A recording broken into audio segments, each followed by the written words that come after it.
Horas, 6 minutos em Joanesburgo, na África do Sul, para onde a gente vai agora conversar com o Túlio Amâncio, que acompanhou esse primeiro dia oficialmente de trabalho do presidente Lula lá na África do Sul, participando da cúpula do BRICS. Que balanço você traz para a gente aí, nosso enviado do Grupo Bandeirantes ao continente africano? Boa noite para você, Túlio. Oi, gente, boa tarde aí para vocês no Brasil. Eu falo ao vivo aqui do hotel do presidente Lula, que tá todo mundo esperando ele chegar, porque nesse momento acontece, digamos, a etapa mais importante de toda essa cúpula. A gente vem falando desde ontem que ia ter um dia que os presidentes e os chanceleres iriam se encontrar a portas fechadas, sem mais ninguém, para definir os critérios de adesão dos novos membros do BRICS. Pois é, esse momento está acontecendo agora. Eles estão reunidos num hotel aqui próximo, o perímetro está cercado, a gente não tem nem acesso, mas depois, quando acabar a reunião, a gente já vai conversando com as fontes e tentando entender o que rolou. Eles estão decidindo nesse momento quem pode fazer parte do BRICS e como pode fazer parte do BRICS e a partir de quando fazer parte do BRICS. Existem algumas discussões que estão sendo aí trabalhadas, como, por exemplo, países que fazem parte do G20. Quem não faz parte do G20 poderia até entrar, mas teria que entrar com um aporte no banco do BRICS, teria que entrar com grana. E, por um lado, tem que ver como que o BRICS vai avançar sem que se torne, digamos, um desafiador ou um desafiante ao G7. O presidente Lula disse que essa não é a intenção, mas é a intenção da China. A China quer comandar de fato esse bloco e ter aí uma preponderância sobre os outros países. Mas como o Brasil não é bobo nem nada, e na diplomacia e na política tudo requer negociação, o Brasil disse o seguinte: beleza, China, a gente aceita a adesão de novos países, mas você vai ter que apoiar a gente, vai dar um jeito da gente conseguir uma cadeira na cúpula de segurança da ONU, que o Brasil está pleiteando, assim como a África do Sul e a Índia. Então, nessas negociações, nas próximas horas ou amanhã de manhã aí no Brasil, a gente chega com novidades de quais serão os próximos países a integrarem aí o BRICS e também novidades sobre o uso da moeda dos países.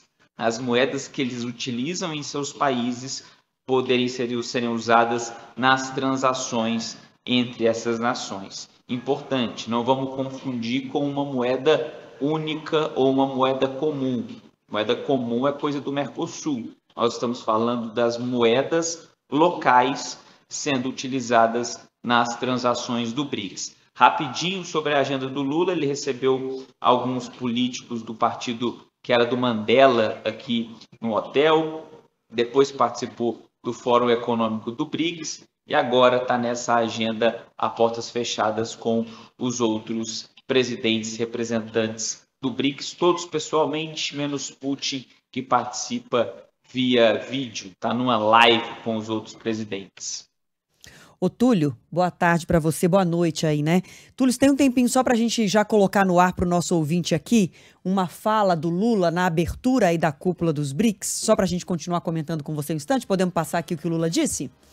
O Túlio ressaltava aí que... Posso falar? Por favor. Já ultrapassamos o G7. Respondemos por 32% do PIB mundial em paridade de poder de compra.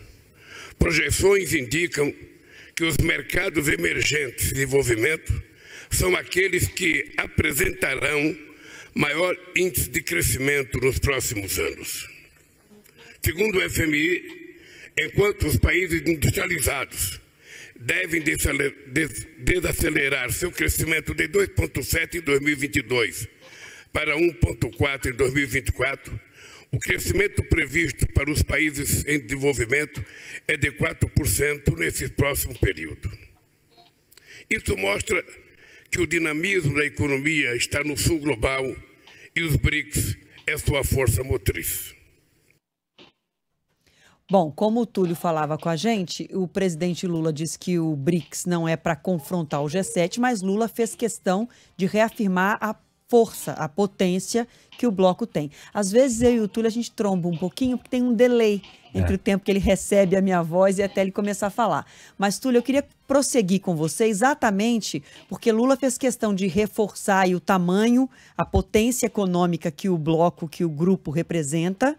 Agora, a dificuldade de definir para que lado o BRICS vai crescer, quais países podem ser agregados, é justamente que os pedidos são de países muito diferentes do ponto de vista econômico, político, histórico. Então, assim, são mais de 20 pedidos formais de adesão ao BRICS. E aí tem Argélia, Argentina, Bangladesh, Egito, Arábia Saudita, Cuba. Como é que vai chegar num consenso, Túlio, para dizer quem entra e quem fica de fora? É isso, né? São culturas diferentes, formas diferentes de tratar a democracia, democracias diferentes, se é que existem outros tipos de democracia, né? Vamos dizer assim, como o próprio Lula já disse numa certa oportunidade. Mas ele deixou claro ontem ou anteontem, o presidente Lula, dizendo que cada país tem a sua forma, tem o seu regime, tem a sua forma de enfrentar as suas próprias questões. Isso não vai entrar na conta. O que eles vão ver é, de fato, como esses países eles se encontram ou têm semelhanças nas questões comerciais e até de direitos humanos. Vou dar um exemplo para vocês da Arábia Saudita. A gente sabe que as mulheres sofrem coisas terríveis na Arábia Saudita. O governo está flexibilizando alguns aspectos sobre isso, e isso é um sinal para entrar no BRICS. Eu vou adiantar para vocês a lista, eu conversando com alguns diplomatas que estão aqui no mesmo hotel de Lula, e eu consegui um offzinho com eles da lista dos prováveis países que vão fazer parte do BRICS. Prováveis, pode ser que alguns desses não entrem. Tem Argentina, Etiópia. Eu fiquei surpreso pela Etiópia, mas me disseram que é um país que está se desenvolvendo muito. A gente às vezes tem no nosso imaginário uma coisa mais ligada à pobreza, mas a Etiópia está se desenvolvendo bastante, segundo quem faz parte do BRICS. Então vamos lá. Argentina, Etiópia, Indonésia, Bangladesh, Emirados Árabes Unidos, Arábia Saudita e Irã. Esses seriam hoje os favoritos a aderirem ao BRICS. Aí a pergunta fica, como é que vai ficar o nome? Vai ficar a sigla de todo mundo? É BRICS Plus, BRICS+, isso tudo eles vão decidir depois que, de fato, chegarem à conclusão quais países vão se tornar membros também. E aí podem bater o martelo e já divulgarem alguns novos integrantes ou não, né? Podem adiar um pouco esse anúncio, a gente tem que aguardar as próximas horas, não é isso, Túlio?